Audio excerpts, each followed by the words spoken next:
Hello, and welcome to another episode of the Celtic Down Under podcast. I'm your host, John.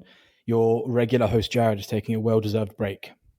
This week, I'm joined by Sean. How are you doing, Sean? Yeah, good. Now that Jared's not here, we can swear and do all kinds of crazy things. Should we be racist and all that? Like, Yeah. Let's talk about Melbourne and how shit it is and all that. Yeah. there was a NFL coach resigned today or yesterday, depending on your time zone, because it came out that he was a big racist. And Oh, right. There you go. and he was on a 10-year contract as well, and that's him. Had to resign. Yeah. Well, good that he got caught and then get booted, I guess. Yep, exactly. One less. Yeah. Racist around. I mean, he'll probably get a job at Ross County. That's the Scottish performance director. That's how it works, right? Yeah, 100%. Or the other side of Glasgow. Yeah. All right. Well, we'll do all the intro stuff that we normally do. If you would like to subscribe to our podcasts, that would help us out greatly via Apple Podcasts, Spotify, or any of your streaming services. Please leave a review and, of course, 5 stars, which is obviously the only stars you would give us, right? That's the minimum we require. Or any sort of reviews, comments on our Facebook groups, anything like that is greatly appreciated. This week, we're kind of going to be talking about some of the Celtic players that have been playing in the internationals. We've kind of split it up into some logical groups. We've got some of the players that didn't actually start. We've got some of the under-21s and then some of our more regulars. So, Sean, I'll let you sort of kick off with the international discussion stuff. Yep, I had Juranovic, Forrest and Taylor omitted due to injury.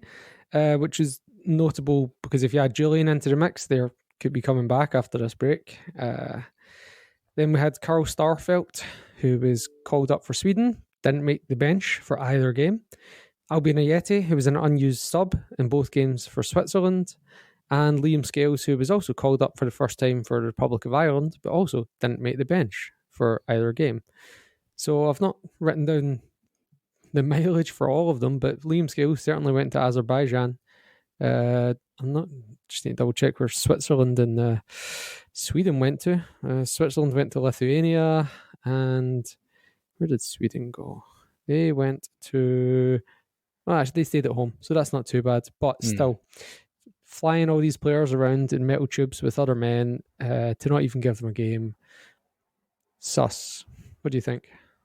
Yeah, no, it is sus. I think Starfelt for me is an obvious one. I think it's, for me personally, I think it's easy to jump on the bandwagon with Starfelt, to be honest.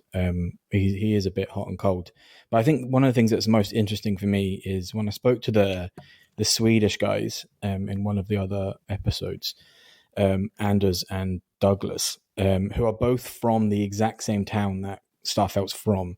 They had never heard of him. And they didn't understand why Celtic were buying him. He's not got a reputation in Sweden, so they understood that he was in and around the national squad. But Swedish people don't know who he is, haven't seen him really play. So it wasn't a surprise to me that he didn't start that game at all. Interesting. I was happy that Ayeti got called up though, because that could maybe give us a little bit on his sell. Like if we're going to get rid of him. Yeah, current Swiss international. That'll be $3.5 million, please. Yeah, maybe 100%. Recoup most of our losses. That'd be nice. Liam Scales one was a weird one though. I think so. They're playing a friendly at home to Qatar, and he didn't even make the bench. Yeah, odd.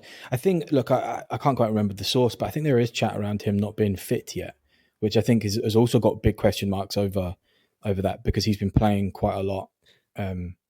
For Shamrock and stuff before he actually signed.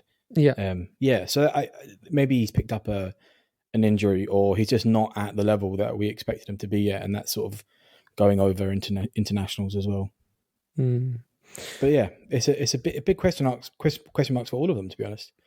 It makes me wonder about this Arsene Wenger plan about. Have you heard this? Having all the internationals in 1 month of the year. So rather than having like 4 international breaks, just have 1 month and do all your qualifiers in 1 month. Oh, I don't know about that. I don't know, because like it means if a player gets injured, well, the burden's on the national team as well, right? True, it does. Yeah, I mean, as much as on another level, right? The internationals are kind of a break, not really a break for the players, but kind of a break. So that's how I think about it anyway. Like a lot of these players aren't expected to do much during the internationals. I think maybe the Scottish players are a bit different there, but yeah. So a lot of them are just trying to play with different players in a different system and stuff. And I think there's a benefit to that, I guess, when it's throughout the year, sort of changing up. But I mean, logistically, surely that'd be a nightmare to do if you did every international during the same sort of month and a half. Surely it can't be more of a nightmare than what's currently happening. That's a very good point. Yeah, and maybe actually moving forward when we've got stuff like COVID still kicking about, maybe it would have made more sense to have it all in one big month. Yeah, because you could hub it and things like that. Yeah, exactly. Yeah. But the other thing I was thinking as well is like if you're like maybe playing with an injury and you know that 1 month break's coming up, you're like, oh fucking magic, you know what I mean? Like, yeah. Or even like, oh, I've been putting off this operation to that, you know. No, I'll do it. Yeah. Yeah. Well, when I'm saying that, I'm talking about non-international players, but like also, I guess if you're on the fringes of the international, you might take that opportunity as well. Or even not, because remember, it wasn't very long ago when Andy Robertson went and got his wisdom teeth removed during internationals. Yeah, that's what I'm saying. So at the moment, they're doing it on a 1 weeker, whereas, so like if Tom Rogic has got a bad ankle injury, we could just be like, Tom. Yeah. Do you want to go get it fixed? Yeah. Do you want to do this before or after the international? Yeah. I mean, I guess there's pros and cons, right, for this system. And I would leave it up to maybe people like Wenger who understood it a bit better. In terms of watching it, would you? So like at the moment, international week just feels like, oh my god, they're so long without football.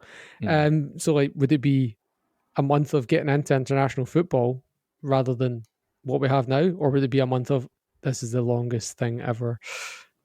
Oh, that's a good question. Well, do you know what? Maybe with like the Nations League stuff, and the aim of trying to make international quote unquote friendlies more entertaining to watch and more competitive.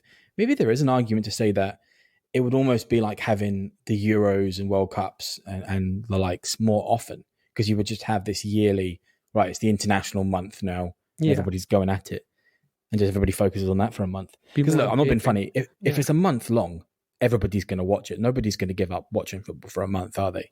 Nah, you wouldn't have thought so. Yeah, that's what I think. And I'm in favour of it for a few reasons, but there's obviously the drawbacks, you know. Yeah. Momentum's a big one as well. Mm-hmm. You'd lose a lot of momentum in the leagues by breaking up for a month. True story. But yes. All right. Well, we'll move on to some of the players that actually played. So, so now we have some of our boys, I guess, quote unquote boys. I'll leave you to it, Sean. Some of the younger ones. Connor Hazard, I guess. Well, he was in the full Northern Ireland team and also an unused sub. He technically should have been in with the previous bunch, but that's fine. Under 21s, we had Stephen Welsh, played 90 minutes. Adam Montgomery played 56 minutes on the wing. And Dane Murray was called up but didn't make the bench. Scotland lost 1-0 at home to Denmark for the under 21s. They only had one game and it was at home, so not much travel there. Not much to worry about. Probably just good minutes in the legs for the boys. And Rocco Vata made some headlines. He scored an absolute screamer in one of his 2 games for Republic of Ireland under 17s. So he's making some headlines at the moment as a one for the future. Yeah. Every time I hear his name, it's normally comes with a lot of praise and positives. Definitely one for the future, I think. I think maybe he's even, oh God, I don't want to jinx this. Touch words, right? He might even be like the next Dembele, you know. Ooh. Yeah, who knows? You know, there was a lot of hype and momentum for Dembele, wasn't it, when he was about that age? We're actually getting one in at last in the father-son rule. Yeah, absolutely. Missed out on the Larson and the Van Hooijdonk, but we'll get Rocco Vata. We'll get Vata in. Yeah. Well, there's still time, I guess, for Jordan Larson. Who knows? Yeah. And it's good to see. I'm generally really pleased to see. I mean, like Welsh, Montgomery, and even Murray are sort of just in and around Welsh more than anybody in and around being regular first team players. So it's good that they consistently get games at the national level and stuff. Yeah, it's minutes in the leg. And under 21's a fair shake. It's a good level. It's a very good level, yeah. And we all know what Hazard's like. I actually quite like Conor Hazard. I don't think he's a good keeper, so yeah, he'll come good. He's not as good as Joe Hart, put it that way, but yeah, I prefer him over Cabbage Hands. Or even Scott Bain, to be honest, in my opinion. Yeah, that's probably, yeah. Fair point. I'd be having him as number 2, but yes, good to see the young ones getting a run out. Yeah. So now we'll move on to the first team players. So I'll leave you to it. Yeah, the first team ones who played, yes. Yes. Callum McGregor played 90 minutes versus Israel, and then the final 22 minutes away in the Faroes. David Turnbull was on the bench twice and played 0 minutes for Scotland. And in one of those games, they were playing Israel, who near Bitton played 90 minutes against Scotland and Moldova. They did beat Moldova, which we'll talk about in a second. And Leo Labada was on the bench twice for Israel, didn't come on against Scotland, but played 16 minutes versus Moldova. So, did you watch the games? Both of them? One of them? I watched neither because I was really not hopeful, to be honest. And it was also stupid o'clock in the morning here in Sydney. So, yeah, I had a 5. We've just come into quote unquote Freedom Day in New South Wales. Oh, for goodness sake. Yeah. So all constructions immediately moved and opened up again. So I had my nice 5 a.m. starts again. So I missed them all, but I watched all the highlights and stuff. And yeah. Yeah. No, actually, for the Israel one, that was midnight kickoff for me. So I was in this kind of no man's land of, do I go to bed? Yeah. And in the end, I was like, when it got to 10 o'clock, I was like, I don't know. When it got to 9 o'clock, I was like, I'm not sleepy. What am I going to do? and then when it got to 10:30, I was like, fuck. And then it got to 11 and I was tired. I was like, it's not happening. So I just texted my dad and my brother and said, don't text me. I'll watch the game in the morning. So I watched the full thing, the whole game, without knowing the score. So it was pretty exciting. Really exciting game, missed penalties, VAR decisions, 5 goals, end-to-end stuff. That Solomon for Israel looked shit hot, man. He was really good, the left winger. I checked up and he plays for Shakhtar. If Celtic could get him for less than 10 million, I would look at it. Looks like he could be a big thing. I can't remember who it was after the game said it, but they were saying he's the best player they've ever played against. Wow. Absolutely. Maybe? Something like that. And that's Zahavi, who's at PSV. He's probably a £20 million player now, so he's way past our range, but he's shit hot too. And we were supposed to have been going in for him at one point, and we just missed out, I think. Yeah, probably because his agent is Neil Lennon's mate. Yes. Yeah. What's his name? Dudu Dan. That's the one, yeah. And they had a few other decent players, but as somebody pointed out, their defense is not great. They've got Nir Baton in there and whoever else. Well, I mean, from I watched the highlights, like I said, and it seemed like an absolute cracking game and stuff. Mm-hmm. And you're absolutely right. Back and forth, good. And it's a good win. Obviously, I'm glad for Scotland. Yeah. But I mean, Bitton got a lot of really positive reviews. Actually, he seemed to have played really well during the Scotland game, and apparently in the Moldova game as well. So, I mean, I wasn't focused on him too much in the Scotland game. I remember one good tackle he put in. I don't remember much else. But well, I mean, it raises a question mark whether we should be using him more often. I think if he's still got it to an extent, can we be playing him in games which might see the game out, or if we were to bring? I mean, look, I don't want to. I know he's not been playing very well, but I don't want to pile it on or anything with Soro. But do we see Bitton in front of Soro in that sort of holding midfielder role, or that defensive midfielder role? I thought he did well enough against Aberdeen in the last game, so I'm certainly not discounting that, and it's good to have a bit of height in there. Even though he was beaten for the set piece, at least he was challenging for it. In that Aberdeen game. But another thing to think about is if you're talking about him as a defender, for Israel he plays in a back 3, so it's different from the 4-4-2. From what we the 4-3-3 that we play. So I still don't fancy him as a defender, but look, he's testimonial next year, so we need to find a spot for him. Yeah, well, yeah, absolutely, and he's been a great servant and stuff. I mean. Look, maybe 2 seasons ago we would have all been content if he had moved on and stuff, and now we're in the position we haven't really got much of an option. But Was that just after he tweeted out his support for the Israeli army in Palestine, or? Yeah, quite possibly. Yeah. And then his agent quickly on the phone, delete that. Do you not know who you're playing for? do you understand who you're playing for? Yeah. It could also have been that he was just maybe not not where we were at that point 2-3 years ago. But yeah, I always thought Bitton was a good player. I think he is definitely hot and cold, but I mean that's kind of what else do we have at this point? I'll be playing him more often, I think. Yeah, that is exactly what you're saying. He's hot and cold. Like, we've had him for 10 years, and he's the sort of player when you see his name in the team sheet, you don't know what you're going to get. Yeah. Even though we've had him for 10 years, it's like, what is going on here? Like, that is the most bizarre thing ever. Yeah, I mean, it feels like we just pay him for 52 weeks of the year so that we can have him for those 6 weeks between the start of the season and the transfer window closing. Yep. When we have the Champions League qualifiers. Do you know, it's like a running joke? Oh, Champions League qualifiers. Bitton centre back. Yeah. Which, God, has he done? I mean, last 4 years we've not got into the Champions League, so he's not even doing that job really at this point. You know, if you're paying him and it was a guaranteed Champions League qualifiers, then is it 4 years? Have I made that up? Well, look, who was the next in line this year? It was Dane Murray. Exactly. Yeah, you would be playing Bitton, of course. Yeah, and Dane Murray literally came in. So, like, we're not. Was it Bitton got sent off or something? I can't remember. Yes, but there was a game Dane Murray and Welsh had to play together. So it's not like we're not choosing him because he's the best man. It's just last man standing. Yeah, it's 100% last man standing. Yeah, but there you go. So maybe we'll do some sort of. I don't know if people know the TV show Last Man Standing, but with all the tribes people. But maybe we'll do that for his testimonial. Get him to do some mad obstacle courses and stuff. We'll bring back the 120 players that he's played with at Celtic, or whatever it is. But Scotland are looking good shape for a playoff now. Denmark have qualified, so that's done. Yep. But the way the playoff works is the 10 runners up, which if we beat Moldova, we'll be one of them. Mm-hmm. So it's the 10 runners up and the 2 highest group winners from the Nations League. One of them is Austria, and I can't remember who the other one is. So Austria, even though they're sitting in 4th, are going to be in the playoffs.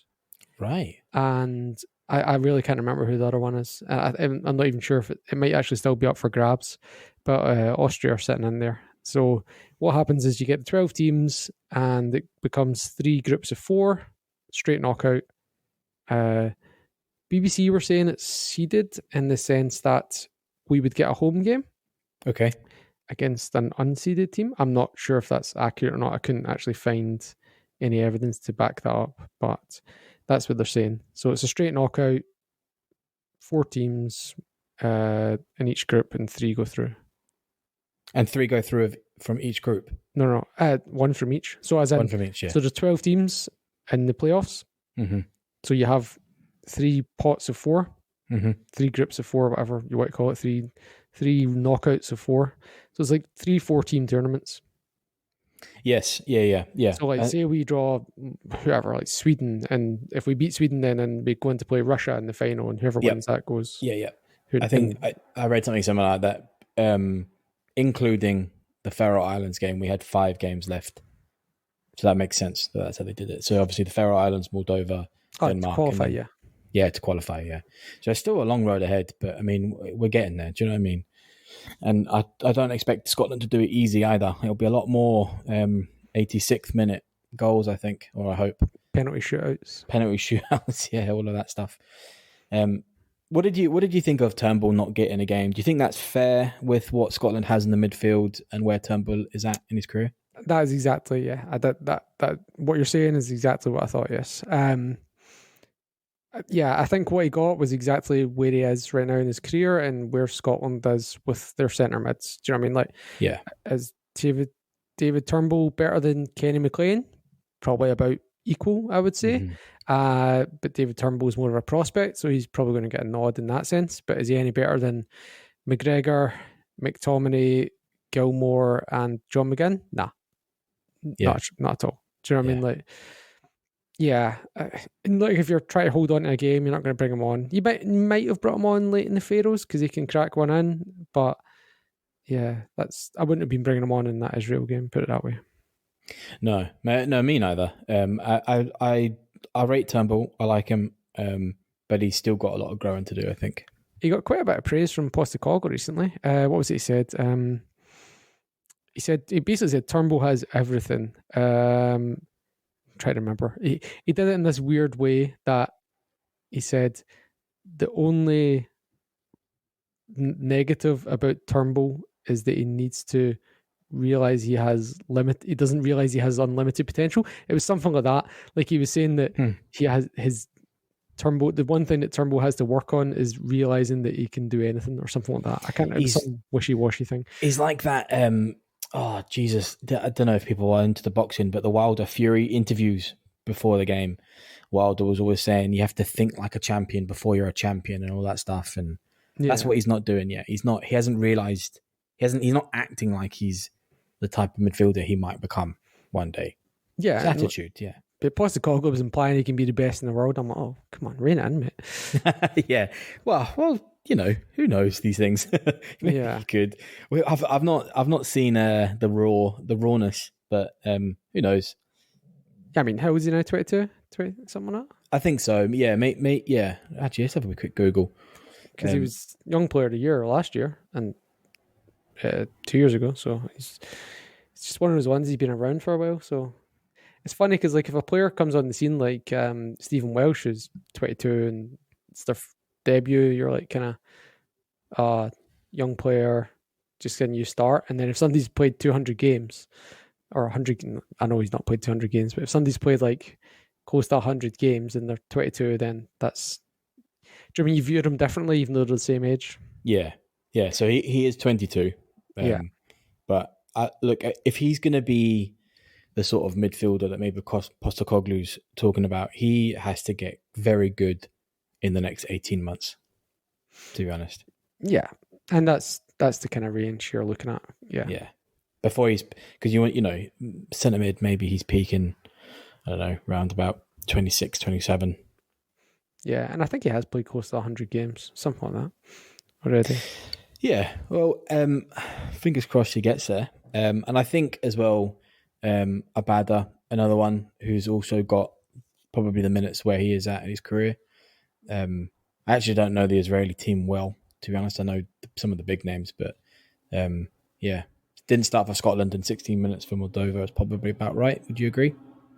Yeah. I mean, I felt they could maybe given him more against Moldova, but their front three are really settled. Really strong front three.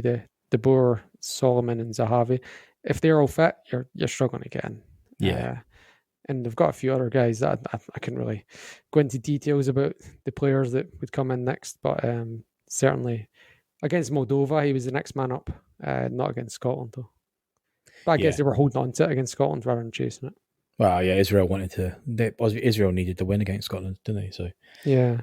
So for against Scotland, they brought on Glazer instead. I think he's a defender. So yeah, so I guess he is technically the fourth in line if you're looking at the last two games. And for that front three, which is interesting. Yeah, good for us. And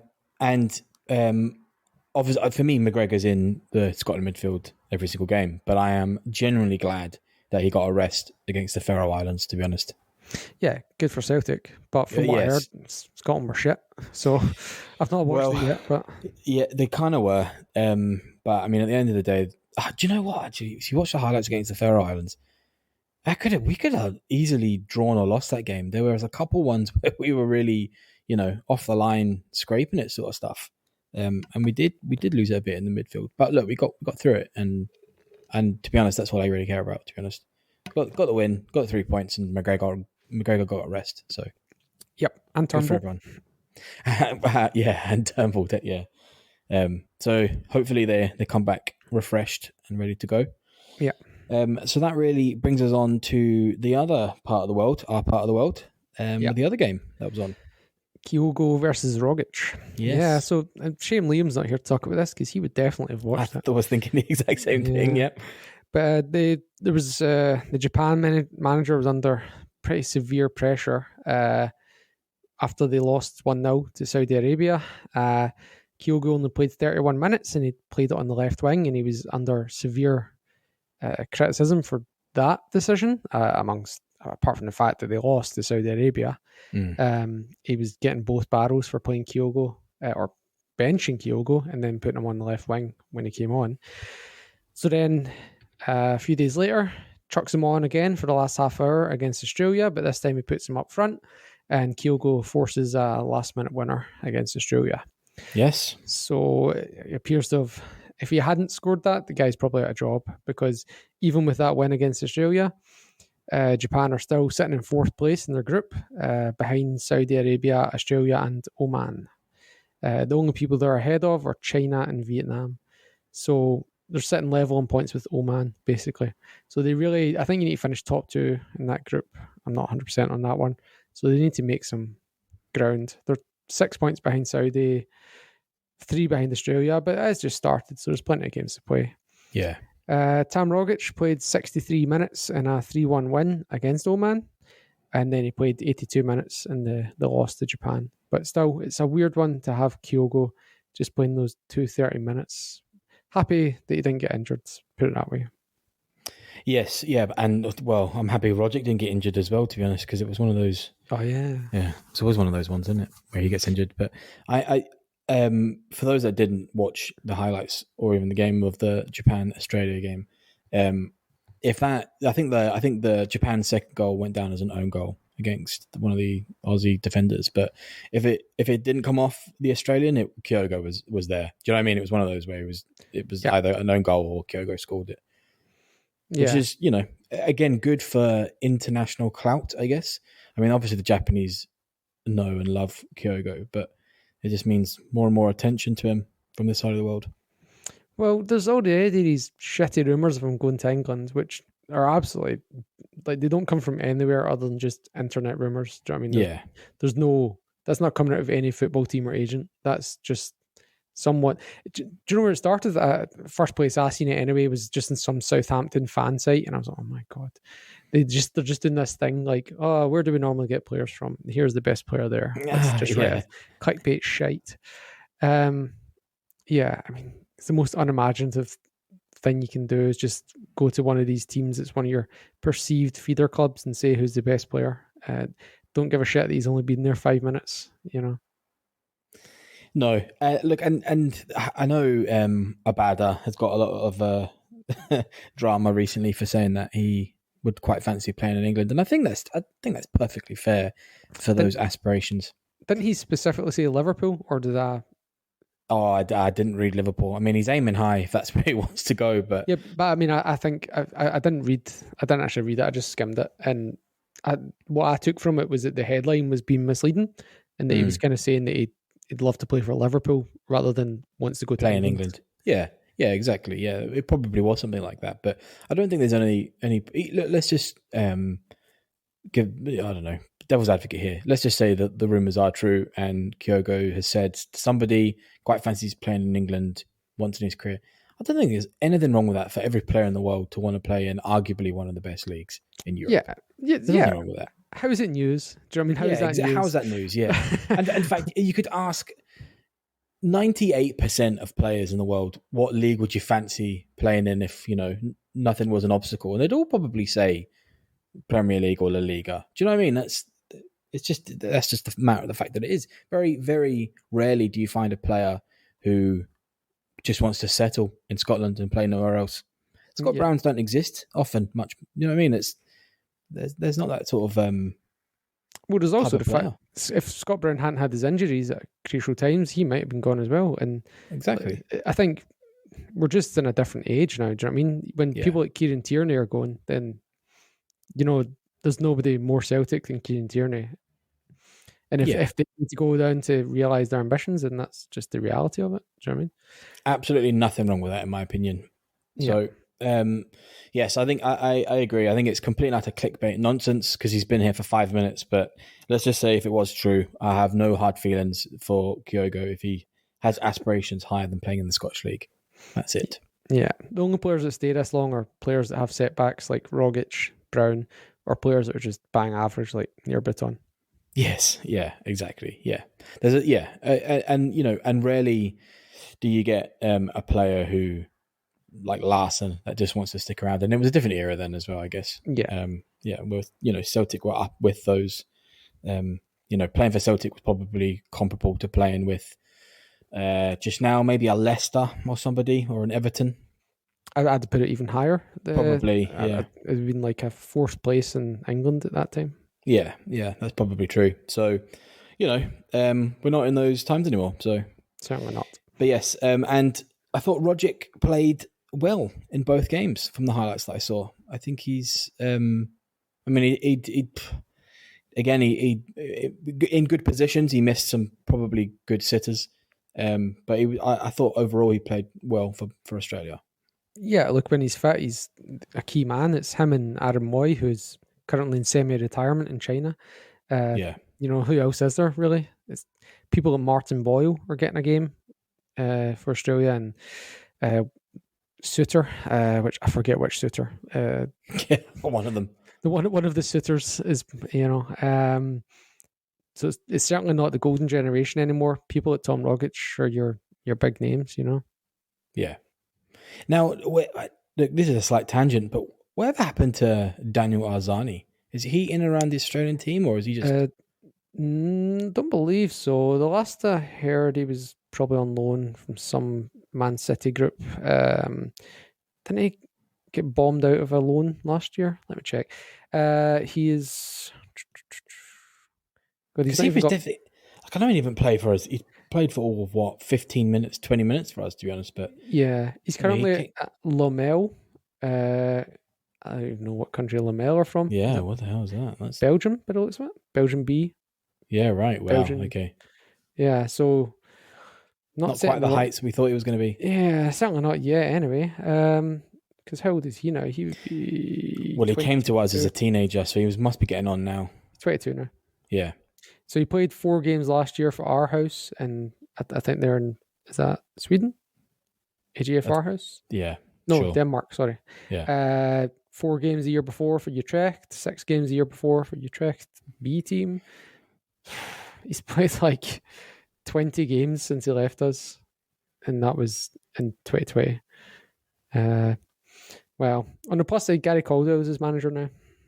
Oh yeah, right, there you go. Because it's not at Lommel, but Gary Caldwell's the loan player manager at Man City. At Man City, yeah, okay, right, fair enough. Yeah. Well, look, maybe he's, I don't know if he's one for the future, but for the Australian national team. But yeah, he came with a lot of promise and didn't really do much, to be honest. There was one, there's a Perth Glory player who was just named in the, they have that Guardian top 50 youngsters thing. Yeah. I didn't write down the name, unfortunately, or commit it to memory, but that was that might be one as well. That would be one that Jared would know probably by heart. Well, it's one that's not even in. So usually it's like players that are 15, 16. So it's not really. Do you know what I mean? So it's like they take a proper flyer at it. Like it's players, they're aiming for 16-year-olds when they do the Guardian list. So it's really. I mean, we just signed Daniel Sturridge, actually. I don't know if you caught that. Who did? The Perth Glory? Yeah. Did you really? Yeah. So I don't know when the season starts, but he's just signed. Sturridge went to Perth Glory? Bloody hell. Yeah, I don't know what he was doing before, but that's what he's doing now. Well, I mean, if Perth Glory doesn't win the league, then what the hell are they doing, to be honest? We didn't do so well last year, mate. We didn't even make the finals last year. Bloody hell. Well, whoever put through that deal deserves some sort of medal or bonus or something. Yeah. That's good for Aussie football, to be honest. It's a big name. Yeah, I'm not even sure who's left, and I'm not sure what the squad's like. I just know that Daniel Sturridge is in. Bloody hell. There you go. Well, there you go. So somebody to look out for in Aussie football if anybody wants to watch it. Or soccer, I should say.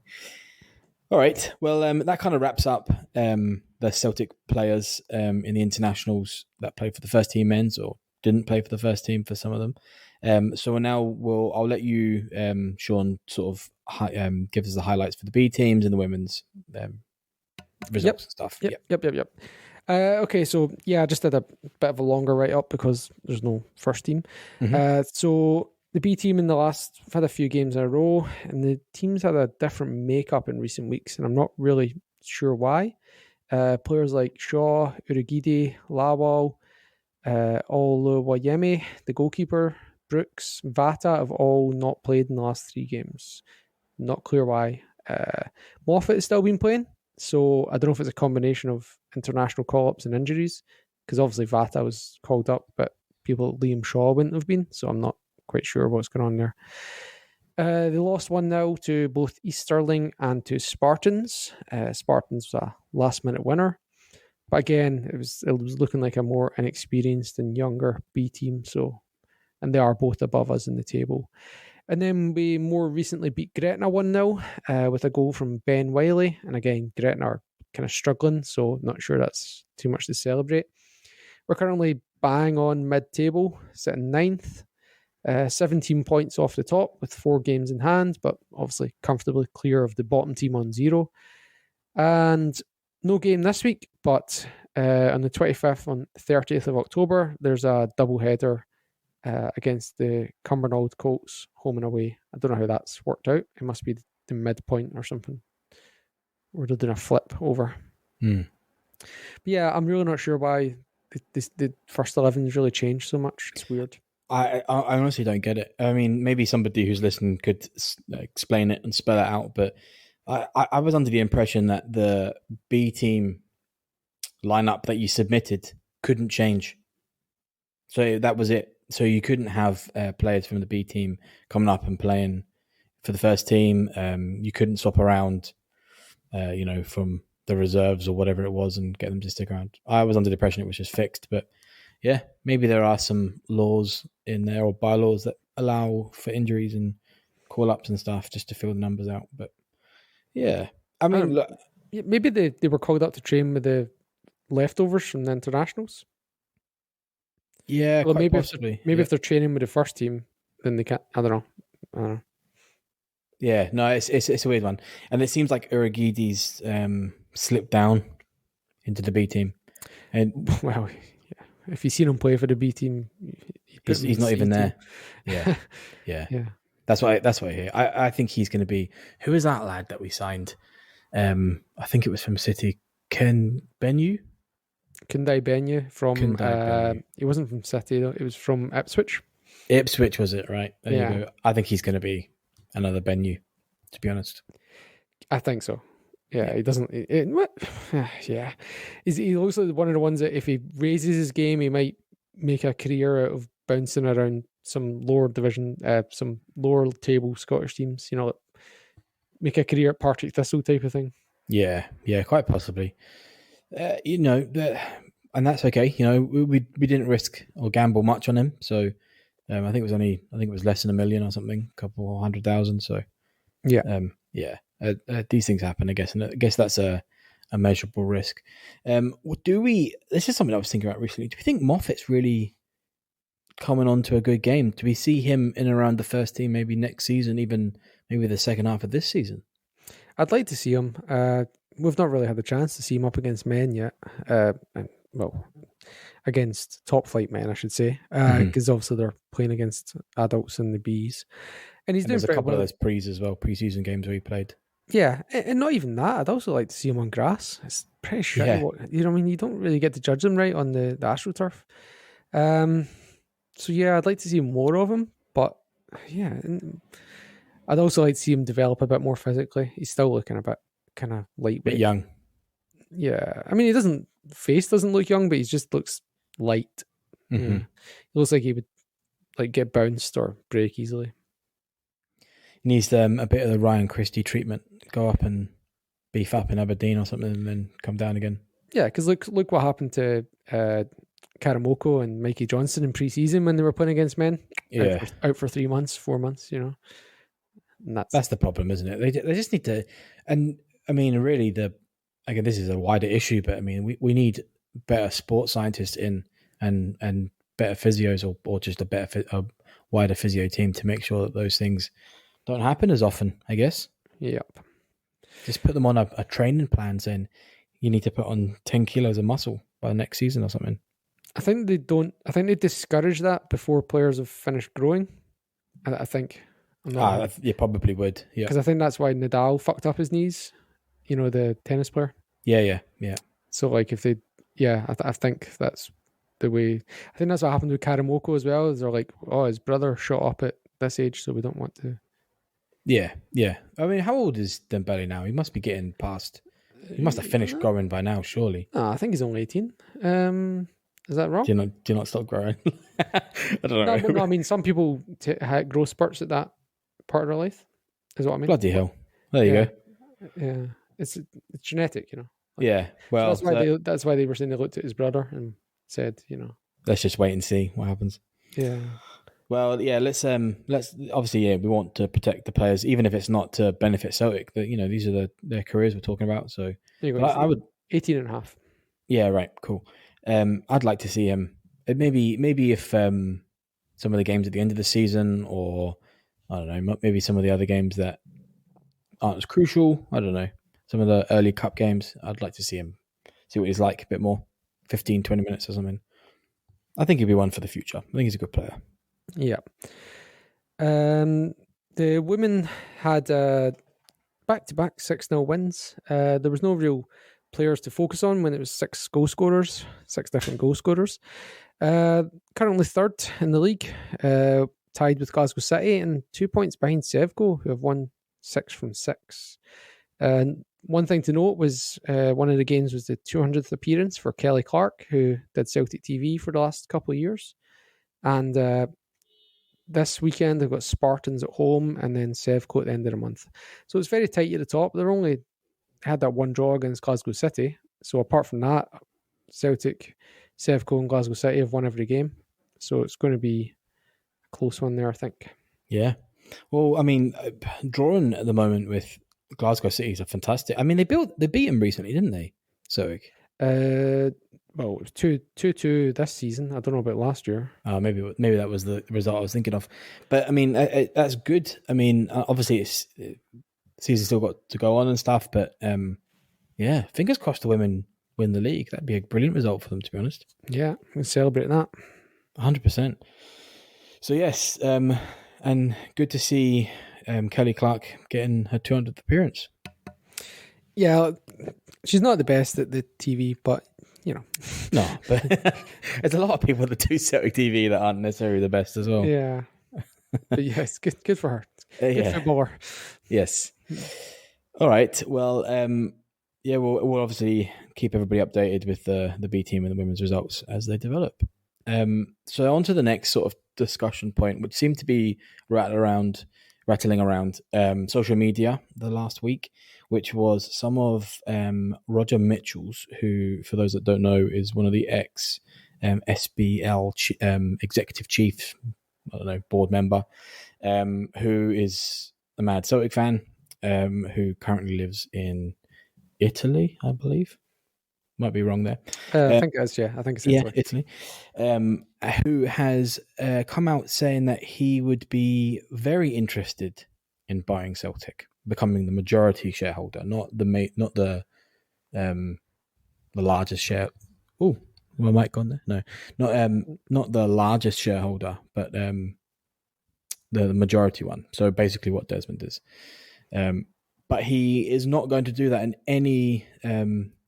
He's not going to do that anytime soon because Desmond is not somebody he wants to work with. Apparently, he's a really difficult person to be around, and he's not going to do it. So, yeah, I mean, this is sort of coming along some of the lines of what Conor McGregor, the UFC fighter, said recently as well, which he was interested in buying Celtic recently, but I think quote unquote people in and around Celtic wouldn't have made it easy for him.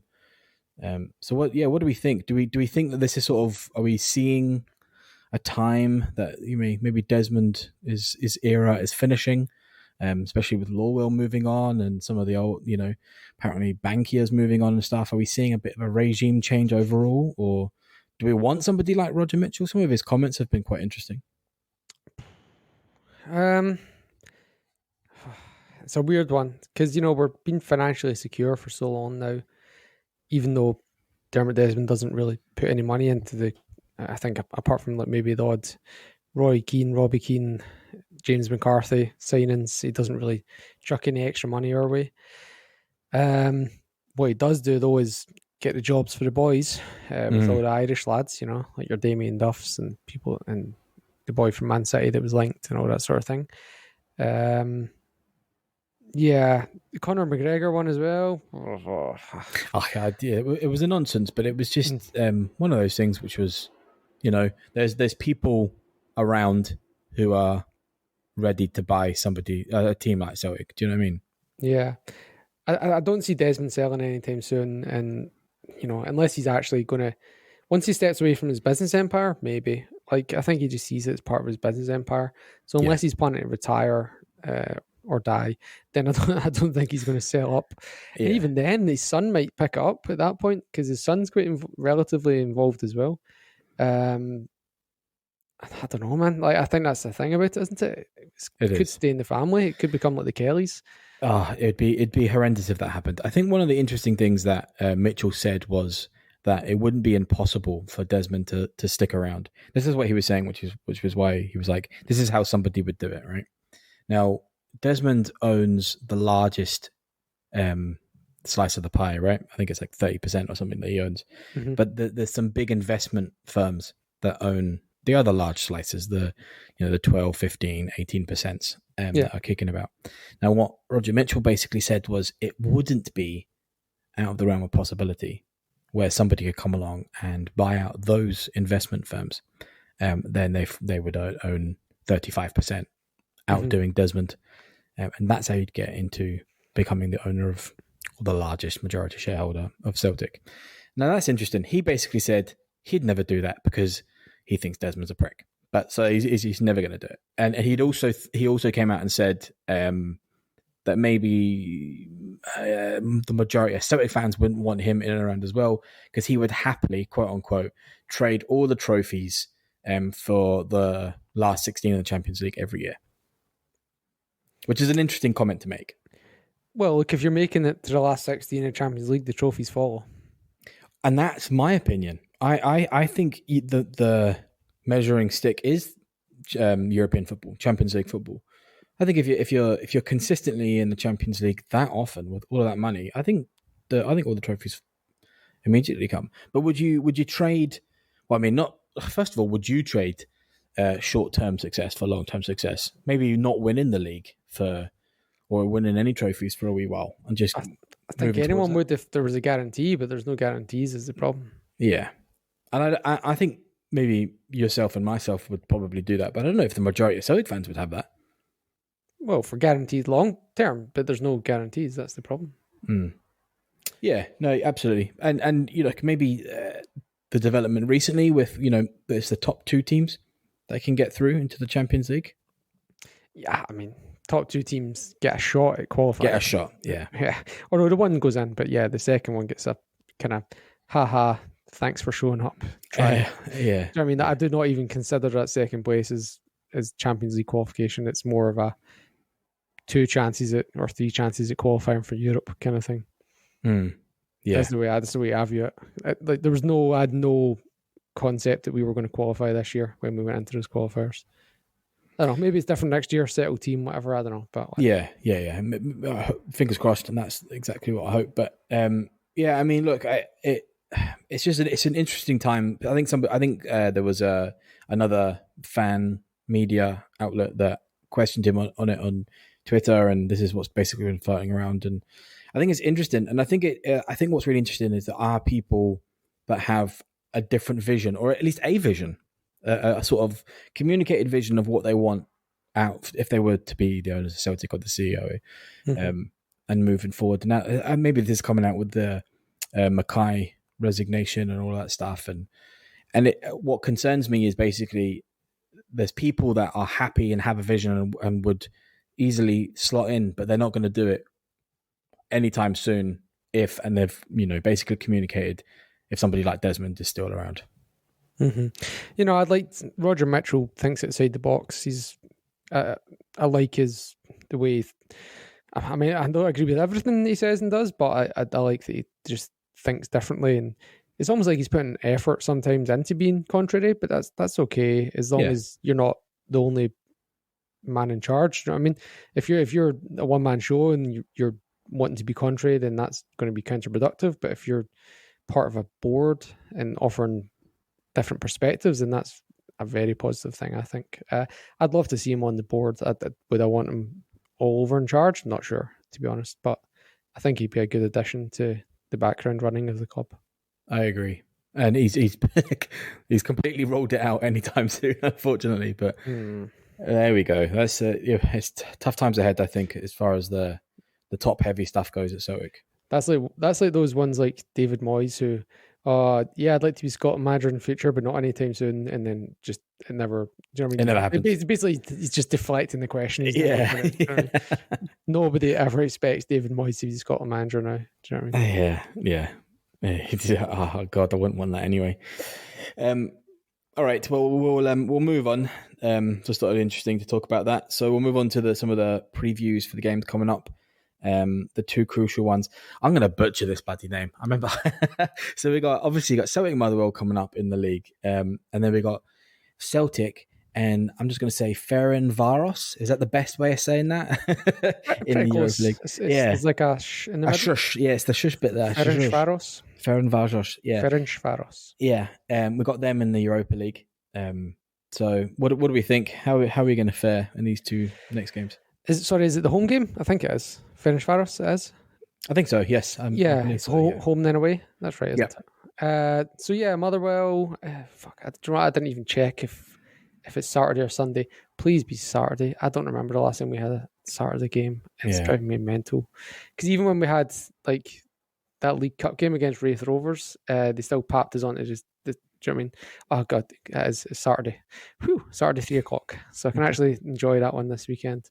Motherwell are doing well. They lost to Hearts in their last game, but apart from that, they've been, they're top 6, so they're not tanking it and not doing poorly by any means. They're ahead of us in the table.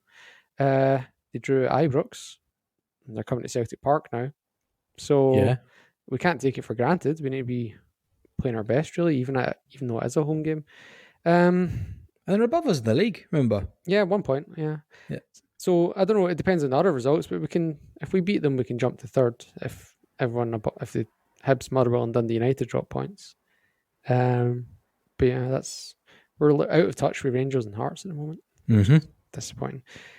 Yeah, I mean we can't drop to 7th. We can't go any lower really, even unless we lose by 20 goals.